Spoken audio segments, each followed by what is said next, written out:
जय श्री कृष्णा दोस्तों, एक बार फिर से हमारे चैनल पर आपका हार्दिक स्वागत है। वीडियो आरंभ करने से पहले आपसे निवेदन है, हमारे चैनल को ज़रूर सब्सक्राइब कर लें और बेल आइकन को भी ज़रूर प्रेस करें। दोस्तों, अगर आपने ये 5 बातें समझ ली तो भाई बहन के रिश्ते कभी ख़राब नहीं होंगे। और अक्सर हम सोचते हैं कि भाइयों की शादी के बाद ही घर का बंटवारा क्यों होता है। ये कहानी हर व्यक्ति से जुड़ी हुई है। दोस्तों, भगवान शंकर ने इस कहानी के माध्यम से रिश्तों की गहराई को समझाया है। यदि आप भी अपने भाई बहन से बहुत प्यार करते हैं तो इस कहानी को पूरा अवश्य सुनें।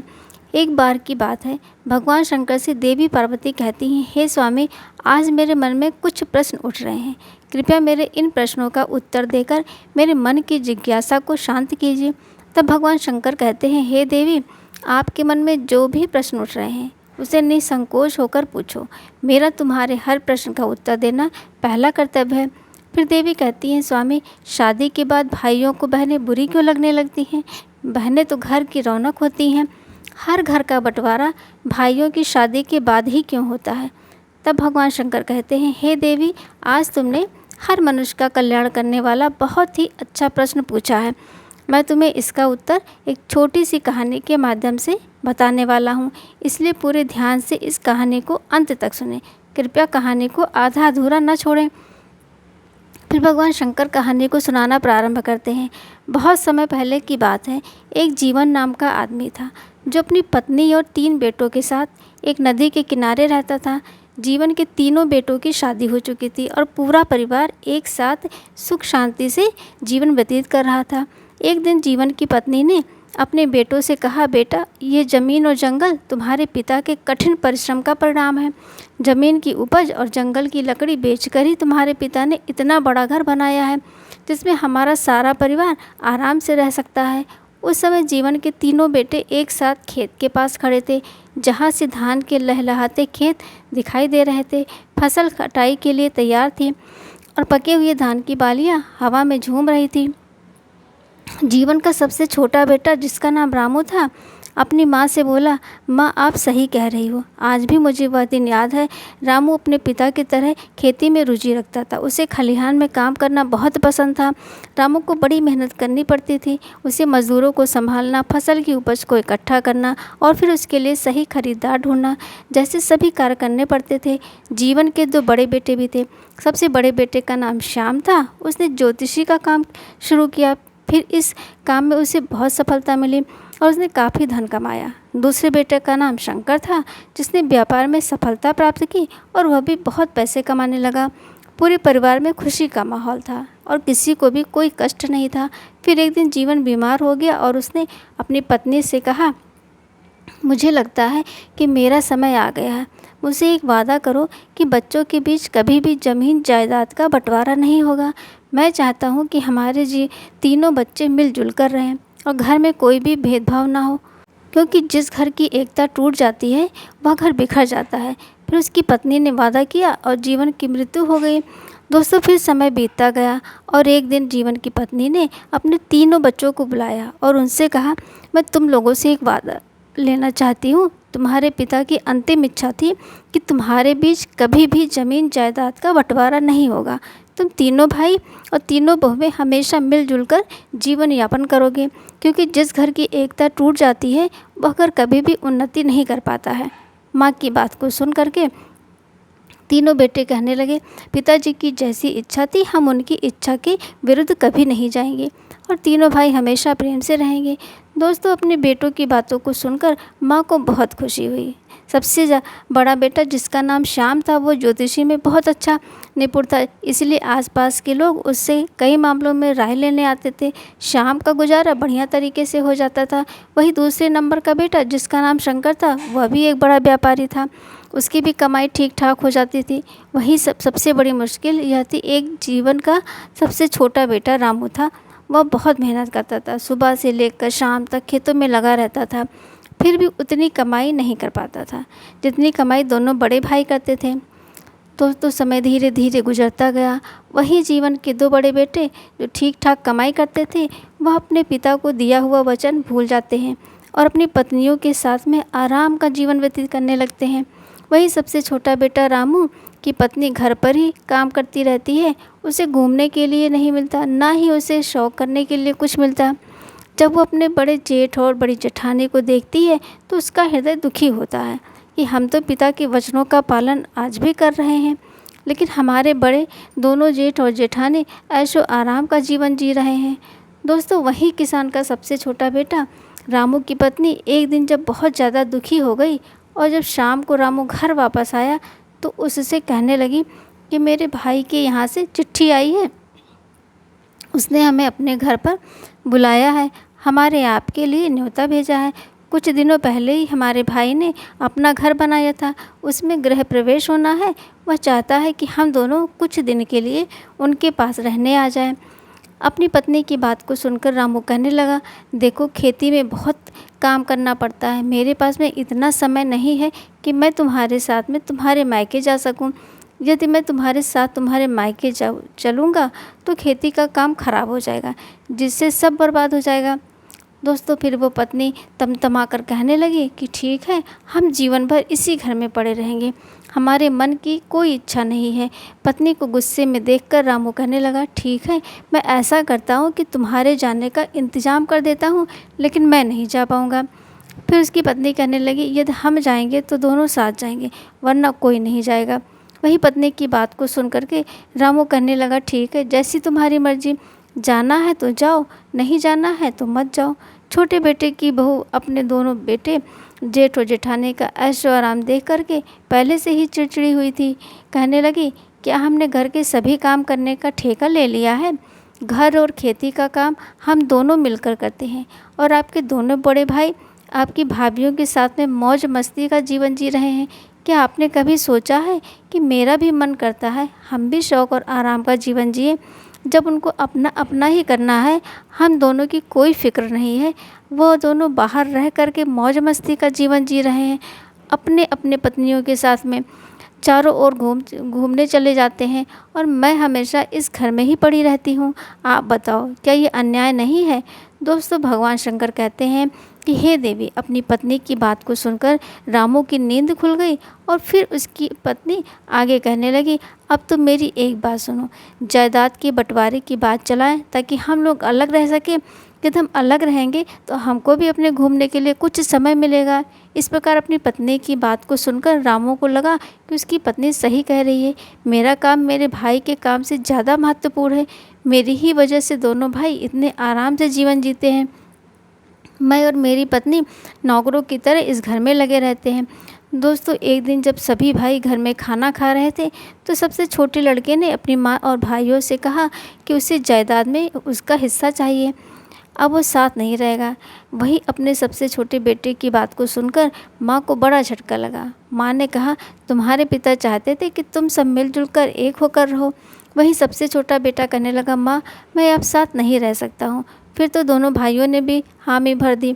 उन्होंने भी कहा, ठीक है, जायदाद का बंटवारा हो जाना चाहिए। जीवन की पत्नी अपने तीनों बेटों से कहती है कि बंटवारा बाद में होगा, पहले जो हमारे घर की परंपरा है कि कोई भी कार्य करने से पहले सबसे पहले भगवान द्वारकाधीश के दर्शन अवश्य करने चाहिए।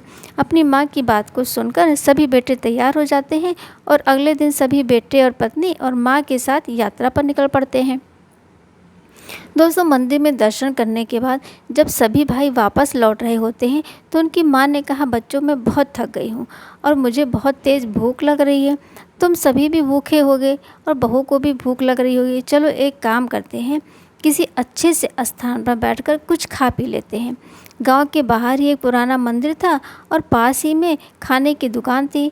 जब सभी परिवार खाना खाने की तैयारी करने में लगा तो माँ ने कहा, बेटा, हम लोग खाना खाने के लिए तो जा रहे हैं, मगर रुपए की जो थैली थी वो तो मैं घर भूल आई हूँ।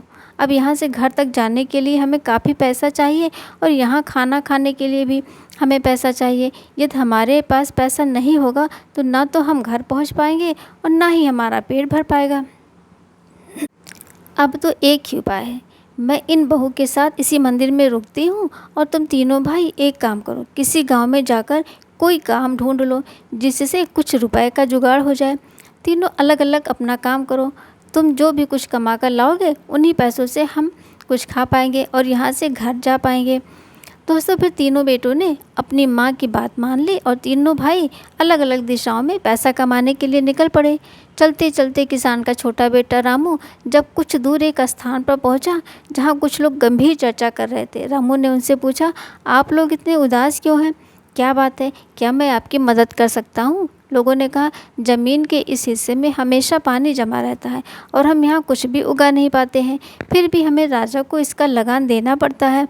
अब हमें समझ में नहीं आ रहा कि क्या करें।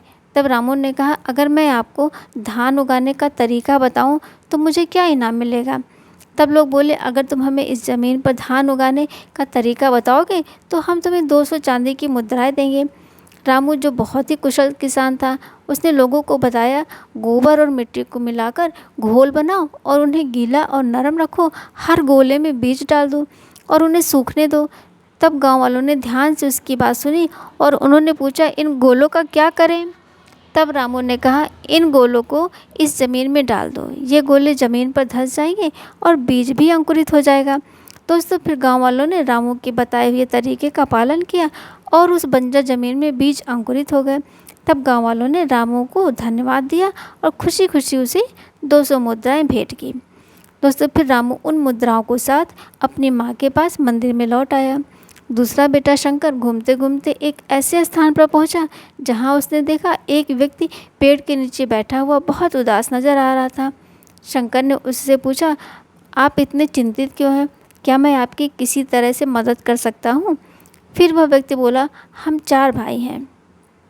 हमारे पिता के निधन से पहले उन्होंने अपनी सारी संपत्ति हम चारों में बांट दी थी, लेकिन एक सफ़ेद खरगोश था जिसे बांटना बहुत मुश्किल था। हम सब ने तय किया कि खरगोश हम सबके पास साथ रहेगा। फिर एक दिन उस खरगोश की एक टांग टूट गई जो मेरे हिस्से में आई थी। मैंने उसकी जख्मी टांग पर तेल लगाकर पट्टी बांध दिया। खरगोश को आँच अच्छा लगता था, इसीलिए वह चूल्हे के पास सोने चला गया। जैसे ही वह सोया, चूल्हे से निकली एक चिंगारी उसके तेल लगे कपड़े पर गिर गई और आग लग गई। जब खरगोश वहाँ से भागा तो आसपास के घरों में भी आग लग गई और ये सब जलकर राख हो गया। पड़ोसियों ने इसका सारा दोष मुझ पर डाल दिया क्योंकि आग की शुरुआत उस टांग से हुई थी जो मेरे हिस्से में आई थी।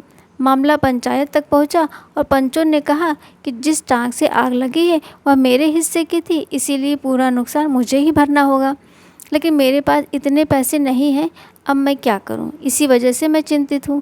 उस व्यक्ति की बात सुनकर शंकर ने कहा, चिंता मत करो, अगर मैं तुम्हारी समस्या का समाधान कर दूं तो तुम मुझे क्या दोगे?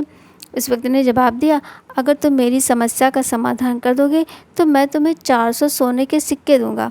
शर्त मानने के बाद शंकर ने कहा, ठीक है, तुम अपने पड़ोसियों और गांव के बुजुर्गों को बुलाओ, मैं शीघ्र ही आऊँगा। व्यक्ति ने गांव के सभी लोगों को बुला लिया। जब सब लोग इकट्ठा हो गए और हर किसी की बात सुनी गई, तब शंकर ने कहा, यह सच है कि सारा नुकसान खरगोश ने किया है और यह भी सही है कि उस जख्मी टांग पर तेल की पट्टी बंधी थी। यह भी सही है कि खरगोश के भागने से घरों में आग लगी। लेकिन एक बात आपने नहीं सोची कि जख्मी टांग के साथ खरगोश भाग ही नहीं सकता था। टूटी हुई टांग किसी काम की नहीं थी। खरगोश केवल उन्हीं अपनी 3 सही टांगों से भागा जिससे चारों ओर आग लगी। अब आप ही बताइए, क्या दोष टूटे हुई टांग का है या सही टांगों का? शंकर की इस बात से गांव वाले अचंभित हो गए और सभी ने सिर हिलाकर सहमति जताई। अंत में फैसला हुआ कि सही 3 टांगों के मालिक को हर्जाना देना होगा। जख्मी टांग का मालिक बहुत खुश हुआ और वादे के अनुसार शंकर को 400 सोने की मुद्राएं भेंट की। फिर दूसरा बेटा भी 400 सोने के सिक्के लेकर अपनी माँ के पास मंदिर में लौट आया। दोस्तों अब सबसे बड़ा बेटा, जिसका नाम श्याम था, वह भी कमाई के लिए निकला। चलते चलते वह एक बड़े घर में पहुंच गया जहां से रोने की आवाज़ आ रही थी। उस घर के बाहर एक पहरेदार भी खड़ा था। श्याम सोचने लगा कि इतनी बड़ी हवेली में रहने वाला कोई रो क्यों रहा है। तब श्याम ने पहरेदार से पूछा, महोदय, इस घर से रोने की आवाज़ क्यों आ रही है? तब पहरेदार ने कहा, आप अंदर जाकर खुद पूछ सकते हैं। फिर श्याम घर के अंदर गया और पूछा, आप क्यों रो रहे हैं? क्या मैं आपकी कोई मदद कर सकता हूँ? दोस्तों रोने वाला व्यक्ति बोला, हमारे राजा ने मुझे हाथी का वजन पता करने को कहा है। अगर मैं ऐसा नहीं कर सका तो राजा मेरा सर कटवा देगा। व्यक्ति के रोने की बात सुनकर श्याम ने कहा, चिंता मत करो, अगर मैं तुम्हारी मदद कर दूं तो मुझे क्या इनाम मिलेगा? व्यक्ति ने कहा, अगर तुम मुझे हाथी का वजन बता दोगे तो मैं तुम्हें 1000 सोने की मुद्राएं दूंगा। अब श्याम ने शर्त मान ली और व्यक्ति से कहा कि उस हाथी के पास ले चलो। जब वे हाथी के पास पहुँचे तो श्याम ने कहा, हाथी को एक नदी के पास ले चलो जहाँ कोई नाव हो। व्यक्ति ने ऐसा ही किया। श्याम ने नाव वाले से कहा कि हाथी को नाव में खड़ा करें। दोस्तों, जैसे ही हाथी नाव में खड़ा हुआ, नाव पानी में धंसने लगी और जब नाव धंसना रुक गई तो श्याम ने कहा, जहाँ नाव रुकी है वहाँ निशान लगा दो और फिर हाथी को नाव से बाहर निकाल दो। निशान लगाने के बाद हाथी को नाव से बाहर निकाल दिया। श्याम ने कहा, अब इस नाव में इतने पत्थर भर दो कि नाव उस निशान तक पहुँच जाए जहाँ पहले रुकी थी। दोस्तों, फिर पत्थर भरने के बाद जब नाव निशान तक पहुंच गई तो श्याम ने कहा, पत्थर डालना बंद करो, पत्थर निकाल लो, इन पत्थरों का वजन ही हाथी का वजन होगा। व्यक्ति ने इस उपाय से हाथी का वजन पता कर लिया और श्याम को 1000 सोने की मुद्राएं दे दी। वह भी मुद्राओं के साथ अपनी माँ के पास मंदिर लौट आया। दोस्तों, भगवान शंकर कहते हैं, हे देवी, इस प्रकार सभी भाई जब अपना सारा धन कमा करके मंदिर में लौट आए, सभी ने बड़े ही प्रेम से खाना खाया। दुकान वाले का इतना पैसा बना कि तीनों भाइयों ने जो पैसा कमाया था वह सारा उस खाने में चला गया। केवल उनके पास में उतना ही पैसा बचा जिससे वह खर्च करके अपने घर वापस आ सके। दोस्तों, जब किसान की पत्नी अपने बच्चों और बहू के साथ में घर वापस आई तो उसने रुपए वाली थैली एकदम से निकाल करके अपने बेटों के सामने रख दी और कहा, मैंने जानबूझकर इस थैली को छुपा लिया था ताकि मैं तुम्हें समझा सकूं कि एकता में कितनी शक्ति होती है, क्योंकि तुम तीनों भाइयों ने मिल करके जो भी धन कमाया था उस धन को इकट्ठा करके ही हम लोगों को खाना मिला और बचे हुए पैसों से हम अपने घर आ सके। यदि तीनों भाई मिलकर एक जगह कमाई एकत्रित नहीं करते तो आज हम न पेट भर खाना खा पाते और न ही वापस घर आ पाते। इसीलिए हमेशा ध्यान रखना, जब तक झाड़ू बंधी है तब तक उससे सफाई हो सकती है। जब उसकी सीख बिखर जाती है तो फिर झाड़ू किसी काम की नहीं रहती।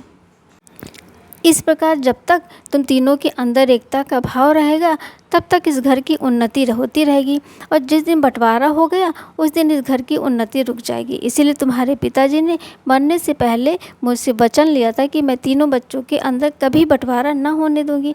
दोस्तों, फिर भगवान शंकर कहते हैं, हे देवी, आपने पूछा था कि शादी के बाद परिवार में भाइयों के बीच बंटवारा क्यों होता है, तो इसे ध्यान से समझने की ज़रूरत है। अक्सर लोग कहते हैं कि बंटवारा बहू के कारण होता है, लेकिन ऐसा ज़रूरी नहीं है। बंटवारे की नौबत तब आती है जब दो भाई ज़्यादा कमाते हैं और एक भाई कम कमाता है। तो ज़्यादा कमाने वाले भाई अपनी पत्नियों के साथ ऐशो आराम की ज़िंदगी जीने लगते हैं और कम कमाने वाले भाई की अहमियत उनके नज़रों में कम हो जाती है। हम कमाने वाले भाई की पत्नी ये सब देखती है कि दिन रात मेहनत करने के बावजूद भी उनका जीवन कठिन है, जबकि घर की जिम्मेदारी निभाते हुए भी उनके जेठ और पत्नियों के साथ शानदार जीवन जी रहे हैं। ये स्थिति उसे बुरी लगती है और वह अपने पति से कहती है कि अगर हमें मेहनत करनी है तो अलग रहना बेहतर है, क्योंकि कम से कम जो हम कमाएंगे वो हमारा होगा और हम अपनी इच्छाओं के अनुसार जी सकेंगे। दोस्तों, यहीं से भाई के बीच दरार पड़ने लगती है और बंटवारा हो जाता है। भाइयों के बंटवारे को रोकने में माता पिता का महत्वपूर्ण योगदान होता है। यदि माता पिता अपने बच्चों में संस्कार डालें कि चाहे कोई ज़्यादा कमाए या कम, सभी भाई अपनी अपनी कमाई एक जगह एकत्र करें और एक साथ बैठकर निर्णय लें कि क्या करना है और सभी बहू को समान अधिकार दें, तो बंटवारा नहीं होगा। यदि ऐसा होगा तो इस बुद्धिमान माँ के बच्चों की तरह घर में कभी बंटवारा नहीं होगा। दोस्तों, फिर भगवान शंकर कहते हैं कि हे देवी, शादी के बाद अक्सर भाइयों को बहनें बुरी क्यों लगने लगती हैं, तो इसे ध्यान से समझ लो। भाई बहन का रिश्ता दुनिया का सबसे अनोखा और प्यारा रिश्ता है। इस रिश्ते में तकरार है, लड़ाई झगड़ा है तो भरपूर प्यार भी है। जहाँ बहन हमेशा भाई का साथ देती है तो वहीं भाई भी हमेशा बहन की रक्षा करता है। दोनों को एक दूसरे की बहुत परवाह होती है। शादी से पहले तक तो भाई बहन के बीच में सब कुछ अच्छा रहता है, लेकिन शादी के बाद इस रिश्ते में दरार आ जाती है। कई बार ये मनमुटाव इतना बढ़ जाता है कि भाई बहन जीवन भर एक दूसरे की शक्ल देखना भी पसंद नहीं करते हैं। तो इसीलिए समझ लो, इन 5 काम से भाई बहन के रिश्ते हमेशा के लिए ख़राब हो जाते हैं। दोस्तों, चलिए जानते हैं कुछ ऐसी बातें जो शादी के बाद भाई बहन के रिश्ते को प्रभावित कर सकती है। भाई की शादी के बाद आपको सिर्फ अपनी माँ और भाई का नहीं बल्कि अपनी भाभी का भी पूरा सम्मान और प्यार करना चाहिए। अगर आप भाभी से कुछ गलत कहेंगे तो वह नाराज़ हो जाएगी और यह नाराज़गी भाई तक पहुंच जाएगी, जिसे भाई शायद खुलकर ना कहे लेकिन वह आपसे दूरी ज़रूर बना सकते हैं। दूसरा, बचपन से लेकर शादी तक भाई बहन का रिश्ता अनौपचारिक रहता है। वह लड़ते भी हैं, एक दूसरे का मजाक भी उड़ाते हैं और साथ ही रहते भी हैं। लेकिन शादी के बाद कुछ भाई बहन इस रिश्ते को केवल औपचारिक रूप से निभाते हैं, जिससे रिश्ता कमज़ोर हो जाता है। बेहतर होगा कि बीच बीच में एक दूसरे का हालचाल लेते रहें और बचपन की यादों को ताज़ा करते रहें। तीसरा क्या है, शादीशुदा ज़िंदगी में दखल देना। कई बार बहनें भाई की शादीशुदा ज़िंदगी में ज़रूरत से ज़्यादा दखल देती हैं, जिससे रिश्ते में खटास आ जाती है। चाहे भाई बहन शादीशुदा हो या नहीं, बहन को भाई की निजी ज़िंदगी में दखल नहीं देना चाहिए। ऐसा करने से रिश्ते खराब हो जाते हैं। चौथा क्या है, ताना मारने की आदत। कई बार भाई बहन का रिश्ता इसीलिए ख़राब हो जाता है क्योंकि बहन हर समय भाई को ताना देती रहती है। शादी के बाद भाई के व्यवहार में थोड़ा बदलाव आ जाता है क्योंकि उसके अपने परिवार की भी जिम्मेदारियां होती हैं। अगर बहन हमेशा भाई को ताना मारेगी कि वह बदल गया है तो रिश्ते में दूरी बढ़ने लगेगी और रिश्ते खराब हो जाएंगे। इसीलिए बहन को कभी भी भाई को ताना नहीं देना चाहिए, तभी भाई बहन का प्यार बना रह सकता है। पांचवा क्या है, बहन को नज़रअंदाज करना। जिस तरह भाभी के साथ अच्छा व्यवहार करने से भाई का दिल जीत सकते हैं, वैसे ही बहन की अनदेखी करने से रिश्ते में दूरी आ सकती है।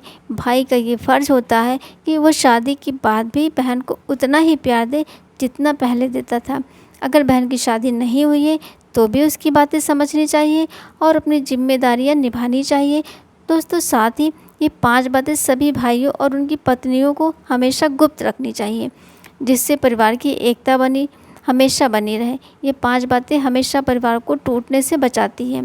पहला, एक अपने भाई के राज की बातें कभी दूसरों को ना बताएं। ऐसा करने से आपके लिए घातक समस्या उत्पन्न होती है, क्योंकि जिस व्यक्ति को आप अपने भाई के राज की बातें बताएंगे और ये विपरीत परिस्थितियों में आपकी उससे मित्रता टूट जाएगी तो वह आपके भाई की सारी राज की बातें चारों ओर सार्वजनिक कर देगा। वही लोगों के बीच में आप केवल हंसी का पात्र बन जाएंगे और फिर बाद में इस दुख से आप बहुत दुखी होंगे। इसलिए कभी भी अपने घर या परिवार या खुद की बातें किसी के सामने ना बताएं, चाहे वो कितना भी प्रिय मित्र क्यों ना हो। दूसरा, यदि आप या आपका भाई किसी के द्वारा ठगे गए हो या किसी ने धोखा दिया हो तो ये बात सभी भाइयों को अपनी तक रखनी चाहिए।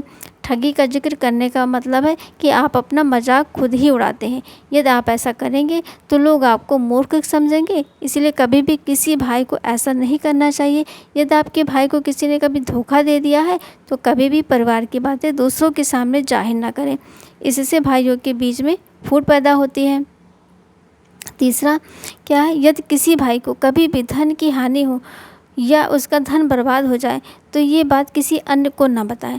धन ऐसी चीज़ है जो इंसान का बल होता है और जब लोगों को ये पता चलता है कि उनके पास धन नहीं है तो वह आपका सम्मान करना बंद कर देते हैं और आपकी प्रतिष्ठा धूमिल कर देते हैं। धन हानि पर लोग कभी मदद नहीं करते बल्कि आपका उपहास उड़ाते हैं। इसलिए धन का आना या धन का जाना, दोनों ही बातें हमेशा सभी भाइयों को खुद तक रखनी चाहिए। चौथा क्या है, किसी भी पुरुष को हमेशा अपने जीवन और घर की बातों को हमेशा अपने तक ही सीमित रखना चाहिए। खासकर उसके चरित्र के बारे में कभी किसी से बात नहीं करनी चाहिए। जो पुरुष स्त्री का सम्मान नहीं करता उस पुरुष का समाज में कभी सम्मान नहीं होता। ऐसे पुरुष की प्रतिष्ठा हमेशा दांव पर रहती है। इसीलिए अपने परिवार में सभी स्त्रियों का सम्मान करें और अपने परिवार की बातें कभी किसी को ना बताएं। यदि कभी भी आपके भाई का कहीं अपमान हो जाए तो यह बात कभी किसी के साथ में ना करें। जीवन में आपका या आपके भाई का कहीं अपमान हुआ हो तो कभी भी दूसरे के समक्ष जग जाहिर नहीं करना चाहिए, क्योंकि ऐसा करके आप अपना सम्मान स्वयं ही गिरने का कारण बनते हैं। इससे भाइयों के बीच में फूट पैदा होती है। दोस्तों, भगवान शंकर ने इस कहानी के माध्यम से रिश्तों की गहराई को समझाया है। आशा करती हूँ कि आपको ये कहानी अच्छी लगी होगी, और यदि आप भी अपने भाई बहन से बहुत प्यार करते हैं तो इस कहानी को सभी के साथ ज़रूर शेयर करें और कमेंट बॉक्स में हर हर महादेव लिखना न भूलें। वीडियो पसंद आई हो तो लाइक करें, और ऐसे ही और भी बहुत सारी कहानियों को सुनने के लिए चैनल को सब्सक्राइब करें। धन्यवाद। जय श्री कृष्णा दोस्तों।